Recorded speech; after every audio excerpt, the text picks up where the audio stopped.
Frederik, first of all, thank you so much for accepting our invitation to be here to this conversation. Thank you so much. My pleasure. For the readers of Green Future AutoMagazine, it's very important to have the version of Frederik regarding the vision and the mission of the Green Ship of the Future organization. In this context, what do you consider most relevant in your organization? I mean, if we look at the overall vision, we are, like many other people, trying to facilitate that we can leave this world in a better place than we came into it. And we are on the mission within this. This is a very broad spectrum, and there's a lot of stuff to be doing. And the UN have a few years back made a list of goals that is kind of an overall list of things that we need to think about in our day-to-day life to make sure that we don't harvest the world harder than it can actually take, to make sure that our children and the following generations will also have a nice place to live.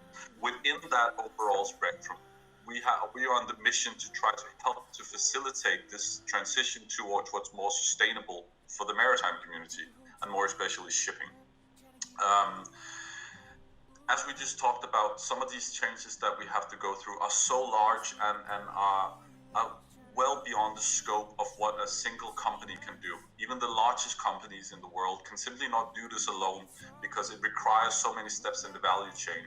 It's infrastructure, it's the vessels, and it's everything in relation to it. So what we try to do in Green Ship of the Future is that we take all these stakeholders and basically put them in the same room and facilitate that some of the smartest brains can come together on solving these issues. I think that was the short version. When we compare to motor vehicles, the impact in terms of emissions from a ship is actually much bigger. Yes. What can we innovate and change in this area, and what influence does the Green Ship of the Future have in this kind of battle? Just to clarify a little bit, you're of course correct. A ship most likely emit a lot more than a car. But if we talk about per transported person or per transported ton of goods, shipping is by far the most sustainable way of transporting. A lot more sustainable than cars, a lot more sustainable than airplanes, and a lot more sustainable than even electric trains. With that being said, these are extremely large machines. They have been burning what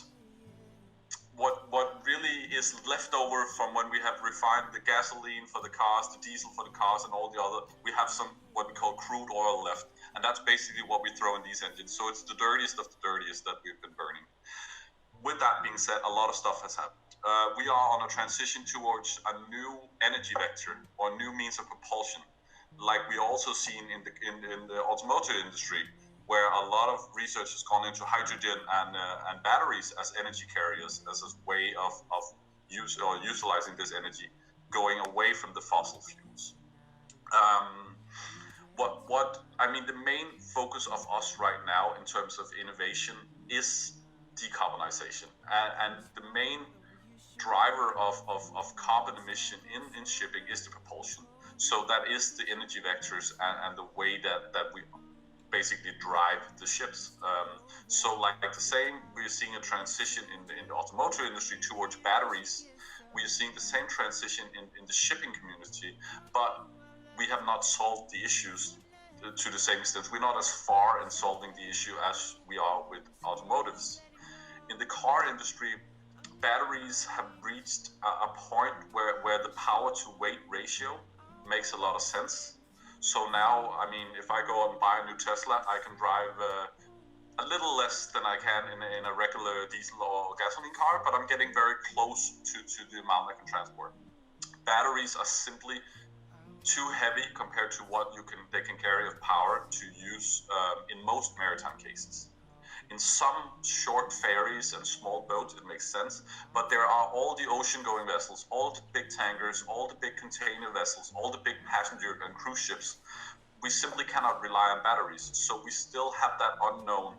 What should we be using as a means of power in the future, or as an energy vector? we are of course looking into a lot of different matters. Hydrogen, we're looking into ammonia, we're looking into ethanol. Basically, we're looking into everything that can be produced utilizing renewable energy.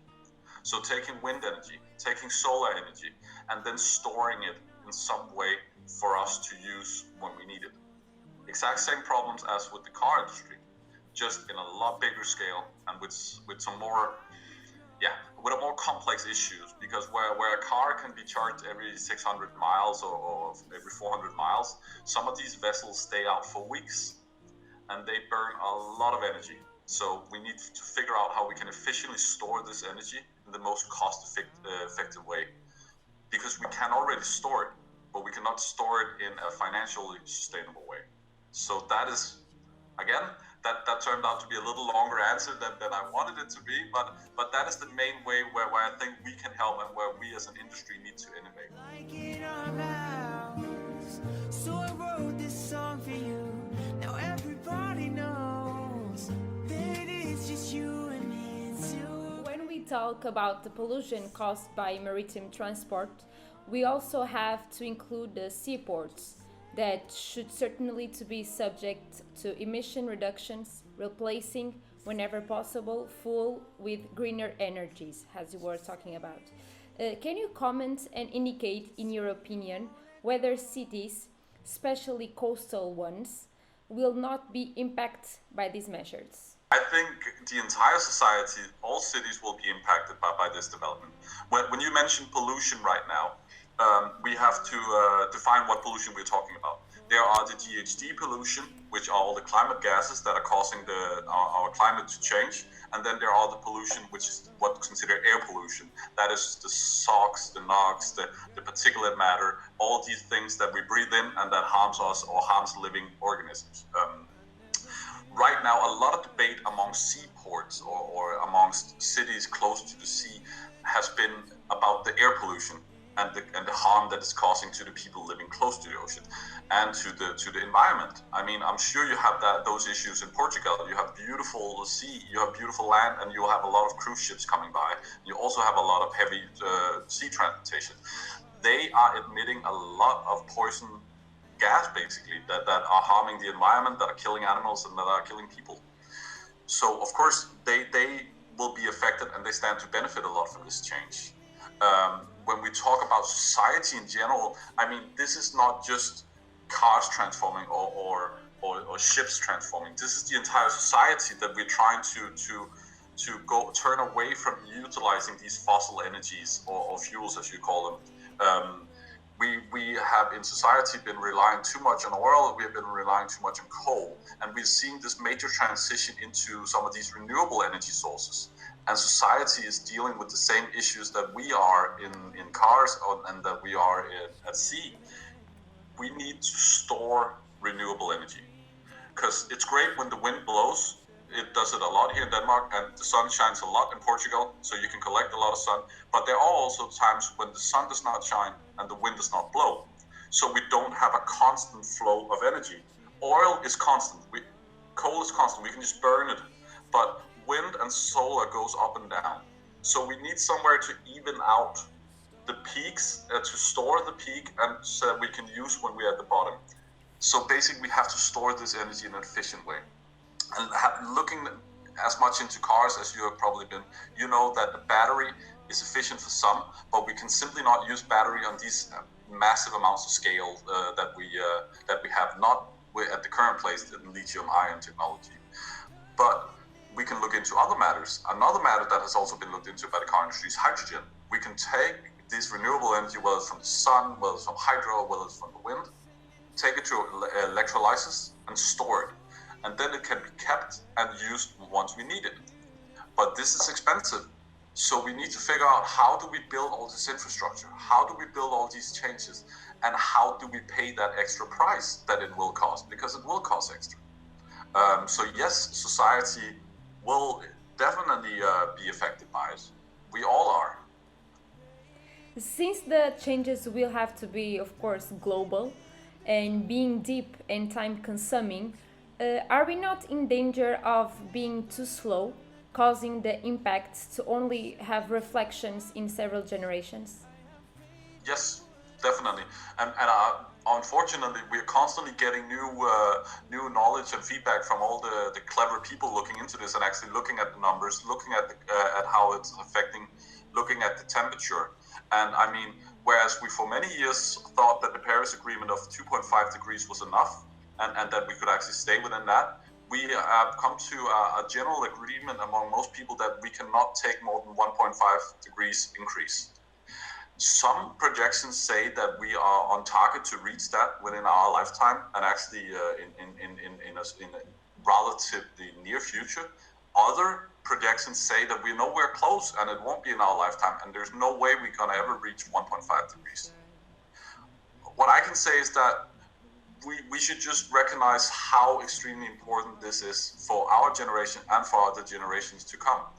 And we should all figure out how can we do this in a way that makes sense. And I'm very glad that the regulators have woken up.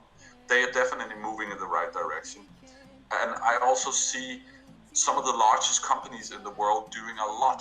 And we're both talking in terms of shipping. I'm of course interested in all the clients. I'm interested in the IKEAs of the world. I'm interested in the Coca-Colas, in the Novo Nordisk, in all of the companies that are shipping a lot of goods. They are pushing the ship owners and other in their supply chain to become more green or more sustainable. And all the ship owners are again pushing their suppliers. So I think we're seeing some great tendencies. So I hope that we'll reach it in our lifetime. But we won't know. I mean, nobody knows. What is the green ship of the future modus operandi in terms of fundraising and as an influencer in cities and the world in general? I mean, we're a private organization. We are not for-profit organization, but we are paid for and financed by our members. So our members are paid to be a part of Green Ship of the Future. That is a very modest amount that they pay, and then when we do projects or do major studies, we fundraise, not as you would do in venture capital or in private equity. That's my background is that, but more in terms of public foundations, in terms of green funds, in terms of basically other sources of money that are out there to not get a return, but to simply just do good. So when we embark into something, it's not to have a clear ROI or return on the investment. It's to spend some money on something we know will not come back, but we know we need to do it. And that's basically the issue with a lot of this movement that we're going through, whether it's the cars or, actually Elon Musk has made it now pay off for the car companies to embark into this, but it's still too expensive in the rest of society. So the business model is not there. So it's very hard to get the venture capitalists and the private equity to move. We've seen some pension funds, because they have such a long-term perspective that they can move in these areas and still expect a good return. But fundraising and allocating capital is difficult here because you're dealing with so much uncertainty. So it's hard to tell people, you will get a return on investment. Just wait 3 years. Most likely not. So was that an answer to your question? I mean, so that's really how we fundraise. How we influence is that we try to influence the technical people. We are a technical organization. So the people that join us, the people that we speak to are technical people. These are people that have to actually solve the issues in the engine rooms. They design the ships, they class the ships. Of course, we also talk a lot to the CEOs and etc. But we focus not on the politics. We focus on solving the technical issues. So that's how we try to influence. Nowadays the whole world is passing by a really big pandemic. What impact does the COVID-19 pandemic have on greener and more sustainable energies? In your opinion, Frederik, is COVID-19 an accelerator or an inhibitor? I mean, it's both. I like to hope that short term, of course, we have some liquidity issues. We have some companies that are going to go bankrupt and new companies will come up. So that can, of course, hinder the development because the companies have less money to spend on R&D. With that being said, this has also taught us new way of doing things. We are getting rid of some old habits. I mean, I used to be traveling a lot, not only privately, but for my job. Now a lot of these meetings can happen like this. So that in terms is changing the behavior, which is an important step. But of course, short term, we are a lot of focus right now on companies and for people are in getting over this pandemic. But I think that long term, we will see that not only this change in behavior and the way that we do things will have a positive impact, but also the way that the EU and other governing bodies is going to use this pandemic and going to use the need to put finances out in society as a way to accelerate the green development. So instead of basically just throwing out money and allocating capital for society in general, I am seeing them already focusing this on the green development, meaning that to get society rebooted, to get more jobs, and some of the people that have lost their job, to get them back into jobs, I'm seeing a lot of money flow into these green investments. So a lot of new jobs will also be created. So I see it as both. Short term, I think it's hindering it a little bit, but long term, I think it's going to accelerate it even more because we're going to see more inflow of capital and we're going to see a change in consumer behavior. Of course. Frederik, do you consider it easier to reach a city of the future that is green and sustainable, or a maritime transport of the future? What is sustainable? I mean, that's a very big question because sustainability is a lot more than just environment and climate. Sustainability is a lot of things. I like to look at the UN sustainability goals because it gives us an overview of all the different issues. I mean, there are social issues, there are welfare, there are equality issues, there are a lot of issues. So let's focus. I'm only going to comment on the green part. In my mind, environment and the pollution. And I think we'll see the first vessel that is 100% CO2 free or GHG free before we'll see the first city that is completely neutral. With that being said, you cannot take either or, because if the cities don't have enough green energy, the vessels won't be able to get any energy. And the same with the cars. If we don't have green energy when I plug in my car, it won't be sustainable. But if we have the 100% green energy in the city, I will be able to charge my car with the 100% green energy. So that's what also bringing us back to what I was talking about in the beginning. We have been looking at this in silos. We're looking at cars, we're looking at boats, we're looking at planes, we're looking at society. That is gone now. We need to look at this as a big, exactly, because all of this affects each other. I mean, it's all in a symbiosis, so we need to look at it from a broader perspective, and of course solve the technical challenges where they are, in the cars, in the planes, in etc. But the energy transition is global and it's for all of society. So the vessel will come before the city, but none of them will come without the other, so they have a casual. So, Frederik, in a way, green energy will take or could take advantage of this pandemic? I think it will. Not only are we going to spend less, but some of all this money that we know that the governments and the EU have to push out to create jobs, they are going to be prioritized towards this green energy transition. Like we see in the US, now that, I'm not going to sit here and comment on politics, but now that they have a president who is more for this green development, instead of trying to keep the coal and oil jobs, which is going horribly, we are going to see a new president who are going to foster the development of windmills and are going to try to create these jobs. So all the people that used to work for the coal industry and that used to work in the oil industry can now get new jobs working in the green energy, whether that's solar, whether that's wind, hydro, etc. So yes, I think this pandemic can help us. Frederik, your operation is mainly in Denmark, in Scandinavia? We are mainly global. We started out in Denmark back in 2008, and we're originally focused on Denmark, but we are in such a global industry with global issues that there's no way we can limit ourselves. So we're basically open to the world, but yes, we are located in Copenhagen.